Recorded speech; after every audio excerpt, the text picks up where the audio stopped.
তোমরা একবার দেখো যে অ্যাকুরিয়ামটা কীভাবে ডেকোরেট করা হয়েছে। একপাশে মাটি দেওয়া হয়েছে, একপাশে সাদা বালি দেওয়া রয়েছে, মাঝখানটা সেপারেট করা রয়েছে কিছু রক দিয়ে, আর তার সাথে আছে ব্ল্যাকউড, আর এটার মধ্যে ছাড়া হবে ব্ল্যাক প্যান্থাম টেট্রা। অ্যাকচুয়ালি ব্ল্যাক প্যান্থাম টেট্রাগুলো নিয়ন মাছের মতোই যদি এক ঝাঁক রাখো বা 40টা 50টা রাখো, একসাথে ওরা ঘোরাফেরা করে, সেটাই কিন্তু দেখতে খুব ভালো লাগে। এবং যদি অনেকক্ষণ তাকিয়ে থাকো তাহলে যেন মনে হবে ওরা সার্কেল করে ঘুরছে। তো ভিডিওটা আশা করি ভালো লাগবে। আর তার সাথে তোমাদের আর একটা জিনিস জানাই, আমি কিছু মাছ নিয়ে এসেছিলাম, এগুলোর নামটা ঠিক আমি বলতে পারছি না, তোমরা কমেন্ট সেকশনে গিয়ে কমেন্ট করো এটা কী মাছ।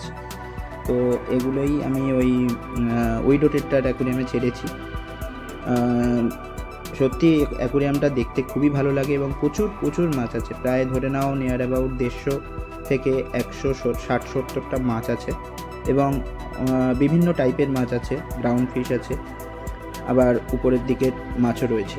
তো ভিডিওটা ভালো লাগলে প্লিজ শেয়ার করে দিও, সাবস্ক্রাইব করে দিও। দেখা হচ্ছে নেক্সট ভিডিওতে। টাটা।